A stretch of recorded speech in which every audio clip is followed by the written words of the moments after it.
두 사람의 관계를 세상에선 브로맨스라 불렀습니다.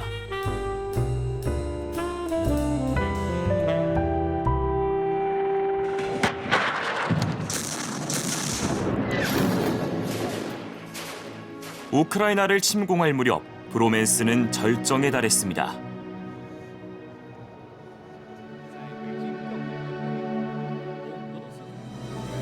세계가 미국 마음대로 돌아가게 놔둬선 안 된다. 결의와 우정을 다졌습니다. 中俄两国有意没有止境，合作没有禁区。 1년이 흐른 지금 무제한이라던 우정은 찾아보기 어렵습니다. There's now a realization in Beijing that Xi Jinping made one of two cardinal errors during the course of 2022.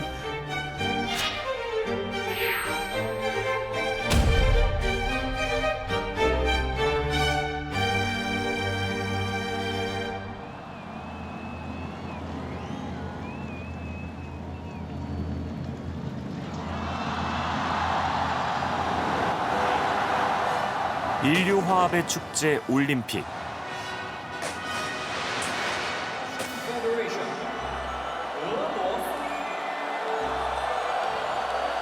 공교롭게도 푸틴의 전쟁들은 올림픽을 전후해 자주 일어났습니다. 개막식에서 부시에게 다가간 푸틴.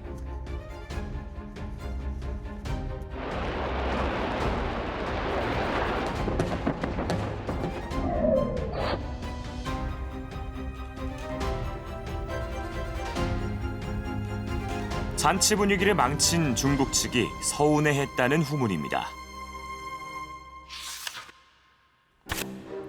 우크라이나에서 전쟁으로 푸틴이 시진핑의 올림픽 꿈을 망칠 수도 있다.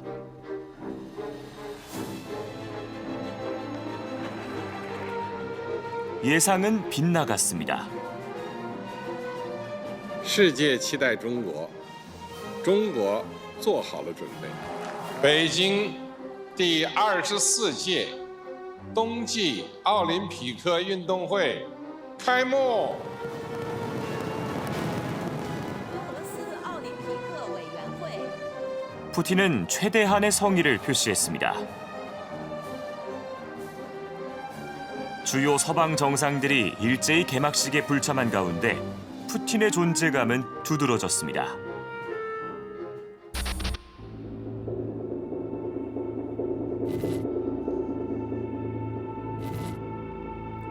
한 달 전부터 우크라이나 접경 지역에 병력을 증강해온 푸틴이었습니다.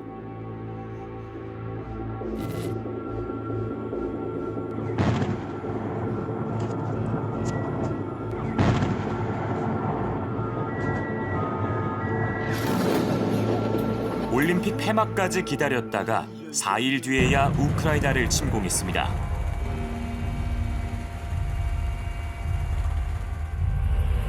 그런데 의외의 복병이 기다리고 있었습니다. 우크라이나 들판은 봄이 되면 진창으로 변하고 맙니다. 푸틴은 개전을 미룬 대가를 치러야 했습니다. 베이징 올림픽 개최에 찬물을 끼얹지 않기 위해서 뒤로 미루다 보니까 그 라스푸차냐라고 그러죠. 이 진흙탕이 돼가지고 이제 육로로 움직여야 되는데 탱크가 못 움직여서 결국 초기 전황 이 장악에 실패했다. 그러니까 이제 거꾸로 중국 체면 또는 이거 봐주다가 실패한 거 아니냐. 처음부터 전쟁의 책임을 미국과 나토에 돌렸던 푸틴. Но Россия не может чувствовать себя в безопасности, развиваться, существовать с постоянной угрозой, исходящей с территории современной Украины. 我们希望美国和北约作为危机的始作俑者，好好反思一下他们在乌克兰危机中扮演的角色，切实承担起应尽的责任，为缓和局势、解决问题，拿出实际行动。 중국 관영 매체들도 일제히 보조를 맞추고 있었습니다. 2月26号，美国驻乌克兰大使馆在其网站上删除了所有有关五角大楼资助的乌克兰生物实验室的文件。 미국이 우크라이나에서 생물학 무기를 만들다가 전쟁이 나자 증거를 없애버렸다는 얘기.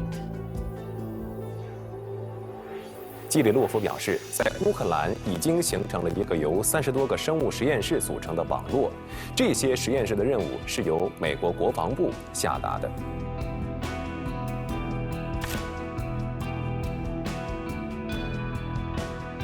미국을 겨냥해 러시아가 제기해온 주장입니다. 俄方进一步公布了新发现的相关文件，相关当事方应当对存在的疑问予以回应，做出及时、全面的澄清，打消国际社会的疑虑。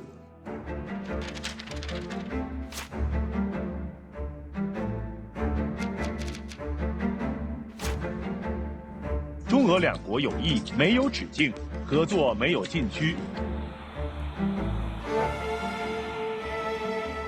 1년이 지난 지금 중국에서 이런 말들은 더 이상 들을 수가 없습니다. 왜 그럴까요? There's now a realization in Beijing that Xi Jinping made one of two cardinal errors during the course of 2022. COVID we've just discussed in terms of the harshness of zero COVID lockdown and the dramatic nature of the release, frankly.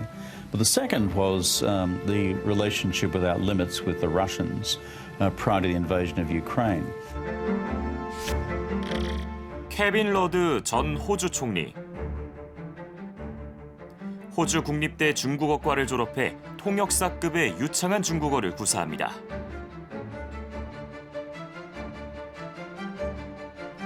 시진핑 주석과 1대1로 만난 경험이 8번 이상입니다.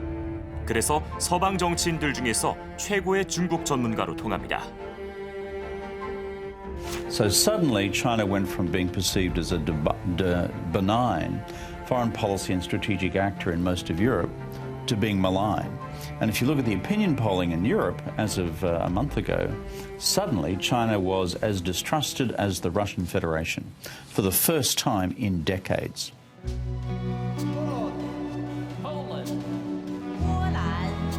폴란드의 행보를 보면 쉽게 이해할 수 있습니다.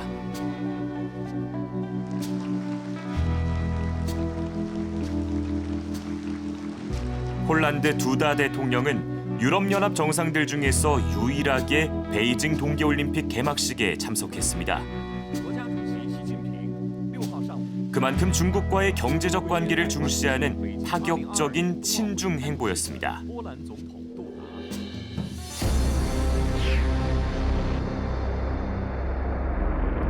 우크라이나 침공 이후 폴란드는 확연히 달라졌습니다. І брата президента Польщі Анджея Дуду. 두다 대통령은 우크라이나로 달려갔습니다.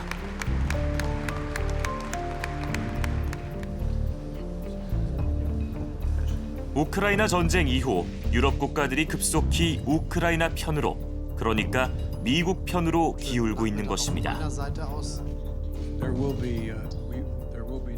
But if China concludes that the Europeans are going to have total seamless solidarity with the Americans, then we've got a problem. So the charm offensive, launched of course with Chancellor Scholz of Germany, and now I think you'll see a series of such engagements from the Europeans, is huge.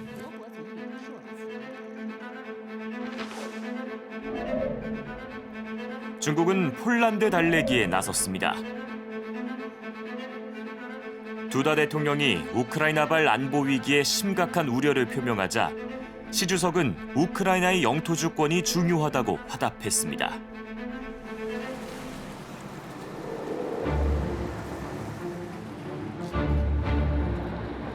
그러나 폴란드의 안보 불안은 해소되지 않았습니다.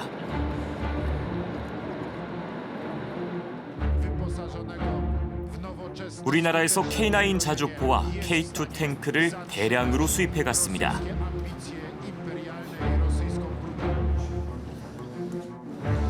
그리고 독일제 레오파르트 탱크 등 폴란드가 갖고 있던 무기들을 우크라이나에 보내겠다고 발표했습니다.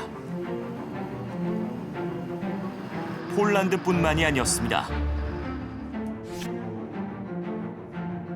중국 관영 글로벌 타임즈엔 이런 제목의 기사가 실렸습니다.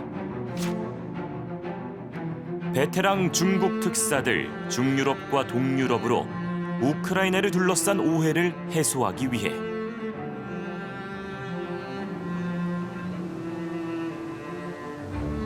우크라이나에 대한 중국의 입장을 오해하지 말라고 중국 외교관들은 해명하기에 바빴습니다.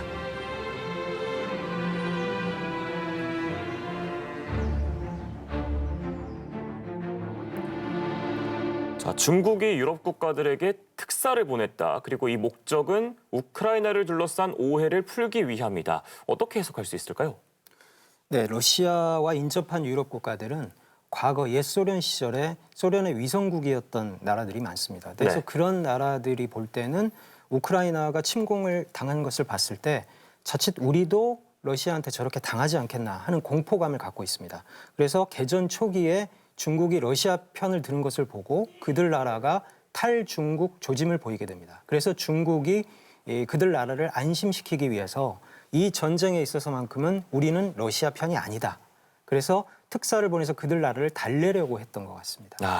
당장 폴란드와의 관계에 금이 가기 시작했기 때문에 폴란드 쪽에 특사를 파견했을 것 같고 또 어떤 나라들의 어떤 특사들을 보냈습니까? 네, 지도를 보면서 말씀을 드리겠습니다.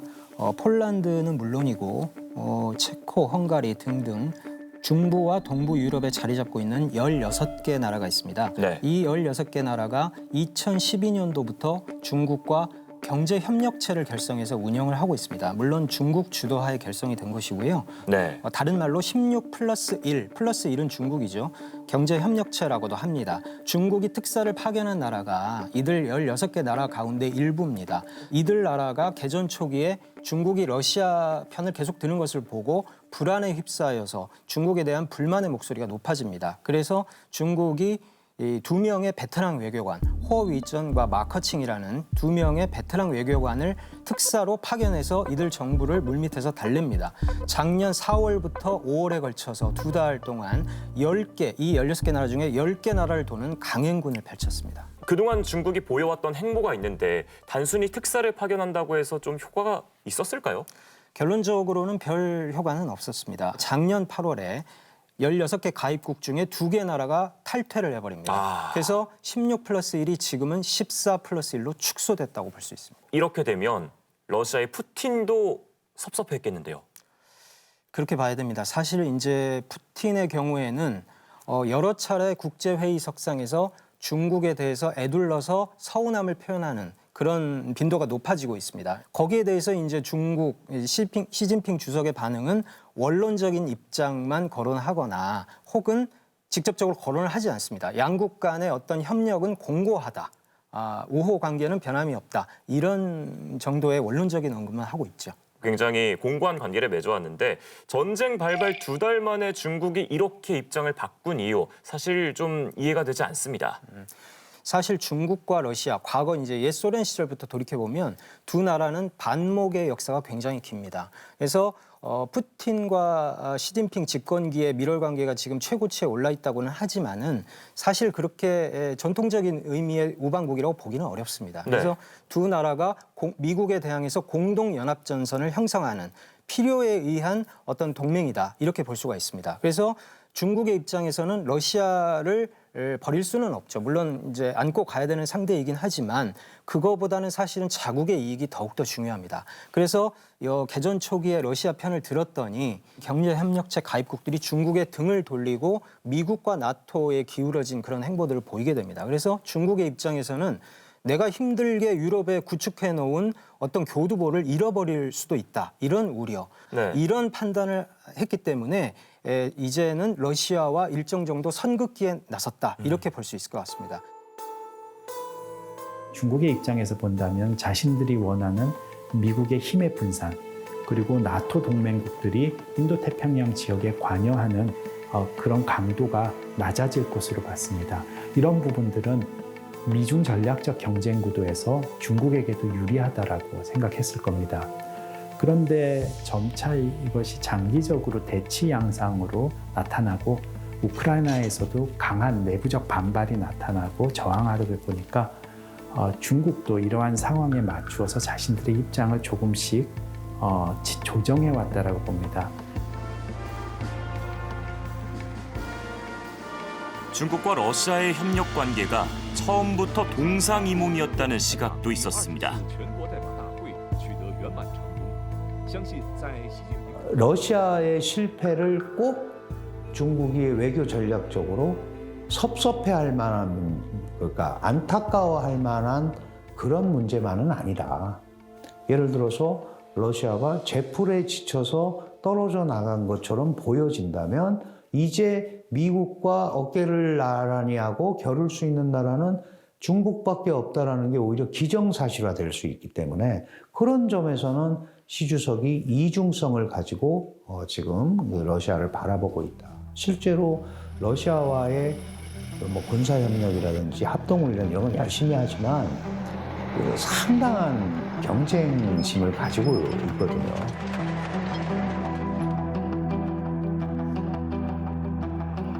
하지만 러시아를 마냥 멀리할 수도 없습니다.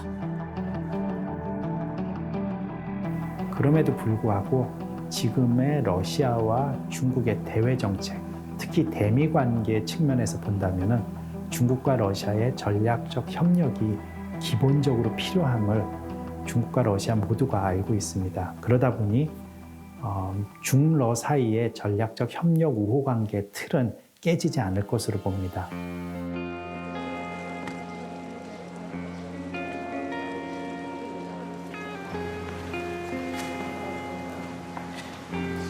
중국의 선택은 미국과 타협점을 찾는 것이었습니다. 바이든이 취임한 이후 처음으로 얼굴을 맞댔습니다. 러시아와의 무제한 협력은 뒤로 제쳐두고 미국과의 협력을 앞세웠습니다.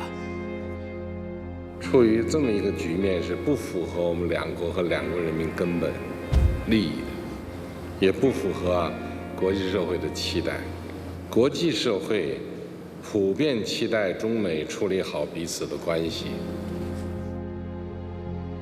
우크라이나 전쟁 1년, 동아시아에서 미중 패권 경쟁은 일단 숨고르기에 들어갔습니다.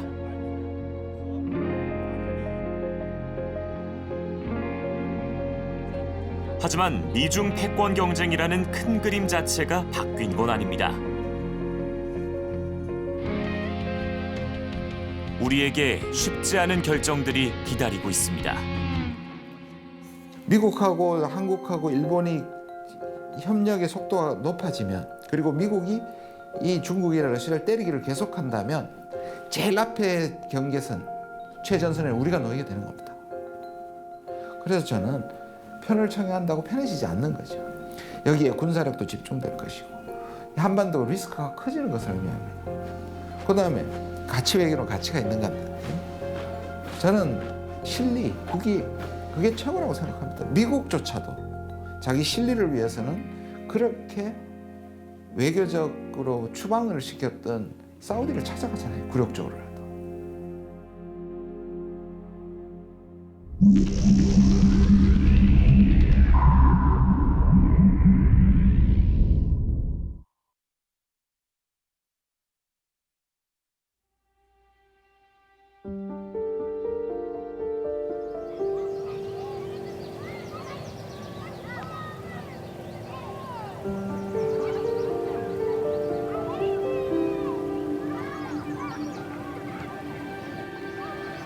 김지혜 씨는 외로웠습니다. 학적으로도 생각 몸도 그렇고 가정에서도 되게 둘이 같고 약간 그런 진로 고민도 엄청 많았는데 그에게 다가온 선생님의 손길. 아빠가 돼주겠다 말했습니다. 하지만 아니었습니다. 당시에도 막 강제적으로 하고 이제 끝난 다음에 계속 그 안에서도 또 차나 문을 다 잠그고. 성착취만이 아니었습니다. 제가 아빠니까 용돈을 가져와야 된다. 일을 시키는데 돈 하나도 못 받는 거예요. 선생님은 그걸 사랑이라고 말했습니다.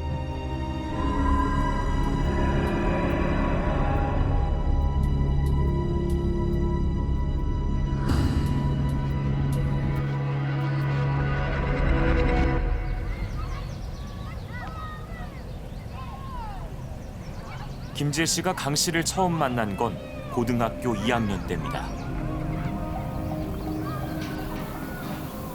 같은 재단 소속 옆 학교의 논술 동아리 지도교사였습니다.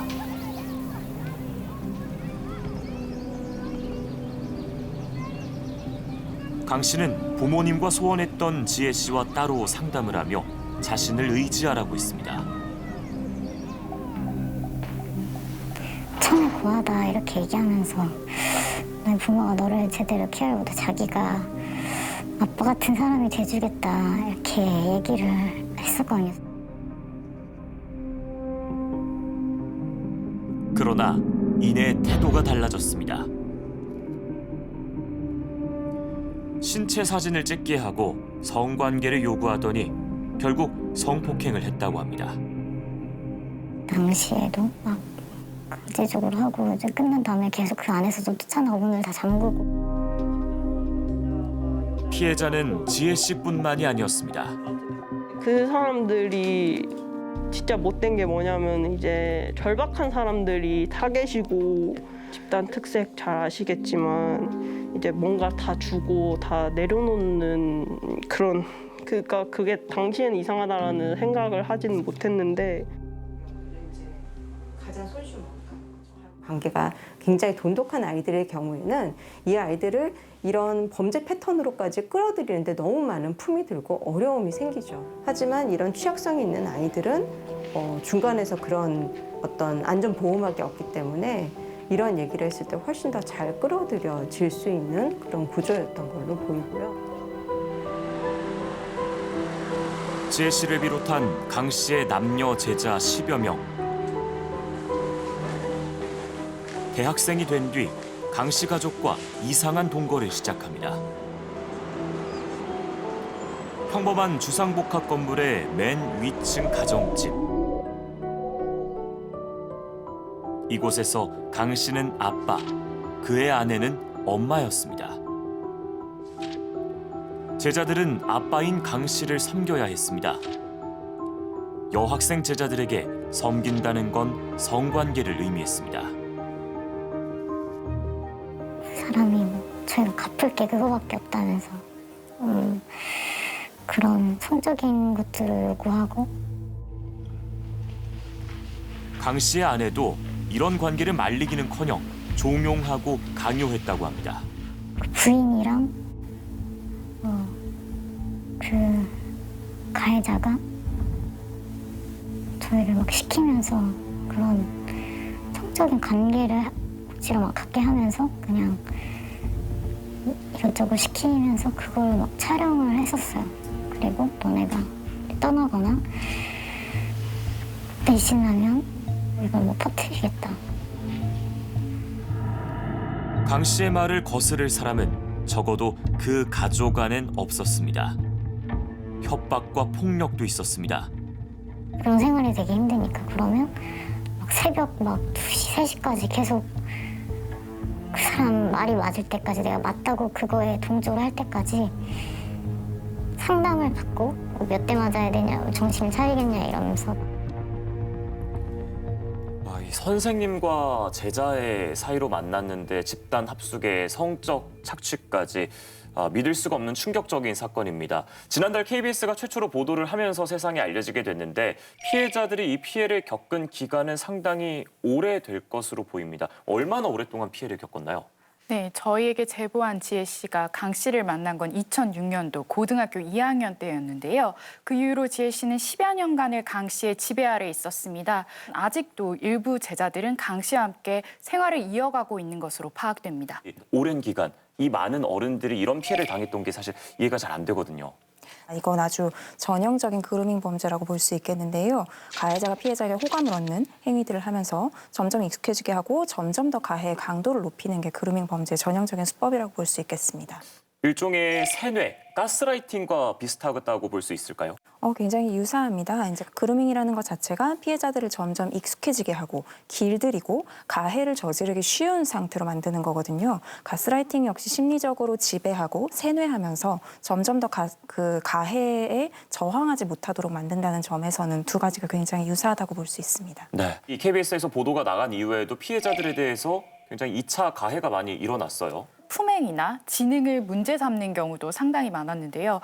사실 이는 명백한 2차 가해입니다. 그루밍 범죄의 특성을 무시한 것이라고 볼 수 있겠죠. 근데 피해자들 중에서는 명문대, 소위 말해서 우등생들이 많이 있다고 들었습니다. 아이가 공부를 잘하면 똑똑하니까 이런 피해를 당하지 않을 것이다라고 생각하기가 쉬운데요. 사실은 모범생이라고 했을 때 선생님 말씀을 잘 듣고 학교의 규칙을 잘 따르고 사회적인 규범을 잘 내면화했다는 이야기거든요. 뭔가 이상한 얘기를 한다라는 생각이 들어도 설마 하면서 어쨌든 어른들의 말을 잘 들어야 하니까 라고 생각하면서 이제 처음에 피해에 진입하게 되는 경우가 많고요. 네. 이럴 때 좀 주변에서 도울 수 있는 어른들, 안전망이 되어줄 수 있는 어른들이 있어야 하는데 지금 이 피해자들 같은 경우에는 좀 부모와의 유대관계가 약하다는 그런 공통된 특성들이 보였던 걸로 보여요. 강 씨가 새로운 가족이라고 내세운 그 집단은 피라미드식으로 커져갔습니다. 제자들은 새로운 사람들을 끌어들였습니다. 여자친구랑 연애를 하면서 그렇게 됐고, 그래서 남자들이 여자를 이렇게 포섭해오면서 연애하는 방식으로 사귀면서 그 집단에 자연스럽게 들어가게 된 겁니다. 성적인 착취에 그치지 않았습니다. 강 씨는 과외방을, 나중에는 아예 학원을 차렸습니다. 학벌 좋은 제자들은 학원 강사가 됐습니다. 다시 과외나 이런 학원 일을 하고 또 다시 집에 와서 집안일을 하고 그다음에 제 숙제도 있을 거고 전부 다 하고 자면은 정말 하루에 막 4시간, 5시간 자는 것도 많이 자는 거였거든요. 월급은 제대로 받지 못했습니다. 저희 월급 다 가져간 것도 아시죠? 그것도 그냥 인출해 준 거라서 그냥 막 뽑아오게 했었고 완전히 그냥 그 집단의 노예. 사귀던 남자친구를 따라 강 씨 모임에 여러 차례 참석했던 혜진 씨. 강 씨 집단의 공동 통장을 기억하고 있습니다. 대학생 치고는 꽤 커가지고 한 600에서 800 정도 번다라고 얘기를 들었었고, 근데 그거는 통장을 같이 쓰는 통장에다 넣어서 자기가 이제 뽑아서 쓸 수는 없고 같이 쓰는 통장에다 넣고 자기가 필요할 때 선생님이 이제 용돈으로 5만 원씩 뭐 이런 식으로 준다고. 어떤 노동력을 사실은 확보하게 되는 거잖아요. 그렇기 때문에 이 이제 성착취뿐만 아니라 노동력의 착취도 이루어지면서 일종의 경제 공동체 같은 이런 역할을 하게 된 거죠. 강 씨는 학원 사업으로 계속 돈을 벌어들였고 상당수의 제자들은 견디다 못해 탈출했습니다.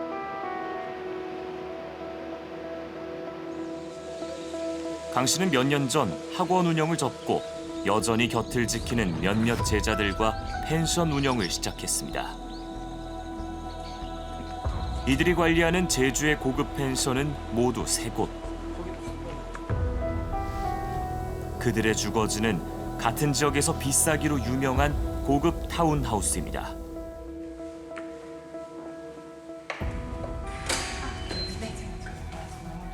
혹시 씨는 지금 집에 안 계신가요? 여기에 답을 굳이 할 필요가 없을 것 같아서 필요하면 네, 이 그루밍 범죄가 성적 착취로 시작해서 이제는 경제적인 종속 관계까지 만들고 있네요. 그렇죠. 왜냐하면 성폭력이라는 것 자체가 신체적인 트라우마만 안겨주는 것에서 끝나는 게 아니라 심리적으로도 굉장한 타격을 주고 특히 피해자가 수치심을 느껴서 입을 다물게 된다는 특성이 있습니다. 그래서 성폭력을 먼저 저지른 다음에 경제적으로도 착취를 하고 점점 더 그 강도를 높이는 방향으로 조금 진행이 된 것 같은데요. 이런 경제적인 착취가 한 번에서 끝나는 게 아니라 피해자들을 점점 더 넓혀가면서 하나의 산업처럼 발전을 할 수도 있습니다. 다단계 사업 같기도 하고 예전에 이제 종교단체, 특히 사이비 종교에서 이루어지던 수법과 비슷하다는 생각이 듭니다. 네, 상당히 유사한데요. 과거에는 어떤 종교적 신념을 통해서 이렇게 신도들을 그루밍하거나 가스라이팅하는 수법이 꽤 많았습니다. 이제는 이것을 넘어서서 학교나 학원, 좀 더 일상적인 생활 속에서 그루밍과 가스라이팅을 해서 이제 경제적 이익을 얻는 경우가 상당히 많아지고 있습니다. VCR 함께 보시죠. 미국의 한 종교 집단. 예언자를 자칭한 교주가 수많은 여성들을 세뇌시켜 결혼까지 했습니다.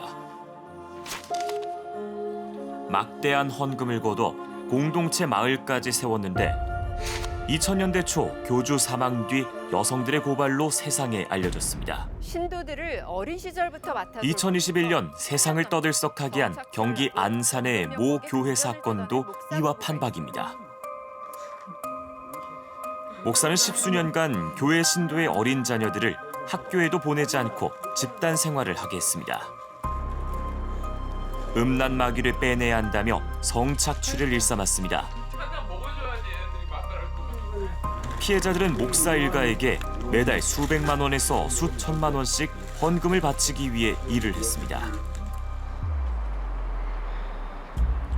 지난해 불거진 경찰 프로파일러 박모 씨의 가스라이팅 의혹 사건. 현재 검찰이 수사 중인데 종교가 아닌 영역에서 벌어진 유형입니다. 여성 제자들은 박 씨가 유명세를 내세워 학회를 운영하면서 자신만의 왕국으로 끌어들였다고 주장했습니다. 그리고는 지위와 권력을 앞세워 오랜 기간 길들이고 성폭력을 저질렀다고 합니다. 고등학교 교사였던 강 씨도 제자들을 모아 길들인 뒤 새로운 가족이라는 명목 아래 공동체를 꾸렸습니다. 성과 돈을 빼앗는 착취 공동체입니다.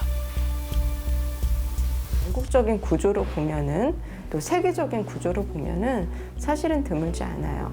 많은 가해자들이 이게 돈이 되는 산업이라는 걸 알고 있고요. 성적으로 얼마나 더 문제가 더 막 일어나거나 아니면 경제적인 규모가 더 커지냐의 문제지 뭐 이번에만 있는 사건도 아니고 우리나라에만 딱 이게 한정된 일도 아니고 상당히 넓게 잠식되고 있는 범죄 패턴이라고 생각이 되고요. 네, 들으면 들을수록 정말 이 비윤리적이고 악랄한 방법의 범죄라는 생각이 드는데 그루밍 범죄에 대해서 지금 처벌은 제대로 되고 있습니까? 사실 오프라인 그루밍 범죄는 현재 법적으로 처벌될 수 있는 규정이 마련되어 있지 않습니다. 강 씨는 지혜 씨와 관련한 내용으로 현재 공갈과 준강간 치상 등의 혐의로 기소 의견으로 검찰에 송치됐습니다. 경찰이 구속영장을 신청했었는데 법원은 도주 위험이 없다며 영장을 기각했었습니다. 온라인 그루밍에 대해서는 어떻습니까? 사실 온라인 그루밍에 대해서도 처벌 규정이 마련된 지가 얼마 되지 않았습니다. 사실 2021년에 아동청소년 성보호에 관한 법률이 개정이 되면서 처벌 규정이 마련되기는 했어요. 하지만 이제 통계를 냈을 때 21년 9월부터 22년 7월까지 이 그루밍 처벌법에 의해서 검거된 사건 건수가 총 25건밖에 되지 않습니다. 온라인도 이 정도면 심지어 지금 오프라인 그루밍 같은 경우에는 규정 자체가 없기 때문에 통계조차도 없을 것 같습니다. 네, 특별히 법적 규정이 마련되어 있지 않다 보니 관련된 통계도 없는 실정입니다. 네, 지금 이 사건의 가해자 강 씨는 이 범죄에 대해서 뭐라고 말하고 있습니까? 강 씨는 지속적으로 저희의 연락을 피했습니다. 변호인을 통해 지혜 씨와 한 차례 실수가 있었다 이런 입장을 밝히면서도 실제 사랑하는 사이였다고 밝혔습니다. 그리고 모든 혐의는 부인했습니다. 우리가 모르고 있지만 만연하게 행해지고 있는 그루밍 범죄인데 이 정도 수준이면 지금 어떤 제도적 혹은 법적 보완 장치가 있어야 되는 게 아닌가 생각이 들거든요. 네, 사실 여성가족부가 지난달 그루밍 범죄에 대한 처벌 대상을 오프라인까지 확대하겠다는 입장을 밝혔는데요. 하지만 아직 법안 발의부터 부처 간 협의까지 이제 나아가야 할 길이 멉니다. 그리고 사실 법안이 마련된다고 하더라도 모든 것이 법만으로 해결이 되느냐 하면 그렇진 않거든요. 이 오프라인 그루밍이 범죄구나라는 인식이 들어오지 않은 것 자체가 이렇게 좀 법안 마련을 좀 지연시키는 사회적인 인식 부재 때문이라고 볼 수 있겠는데요. 흔하게 하는 말이 우린 사랑하는 사이였어. 라고 이야기를 하기 때문에 이것이 사랑인가? 이것이 연애인가? 나는 그냥 나쁜 연애를 했던 것이 아닌가라고 생각하는 경우가 굉장히 많거든요. 이런 부분에서 굉장히 많은 인식의 변화가 필요하다고 볼 수 있겠고요. 실제로 상담 현장에서는 이러한 성적인 착취, 경제적인 착취를 경험한 피해자들이 굉장히 많이 오시는데 실제 좀 피해자들이 수면 위로 드러나기까지는 훨씬 오랜 시간이 걸릴 것으로 보입니다. 2023년 2월 지혜 씨는 묵묵히 일상을 살아갑니다. 치료를 계속 지속적으로 받고 있어요. 그냥 이거에 대한 얘기나 앞으로 살아가는 거. 긴 터널을 지나 마침내 마주한 세상. 고통의 날을 끊어낼 더 나은 내일을 바랍니다. 이런 일도 있었지만 제 인생이 무너진 건 아니라고 생각해요. 과거의 상처를 이겨내고 반드시 잘 살아보려고 합니다.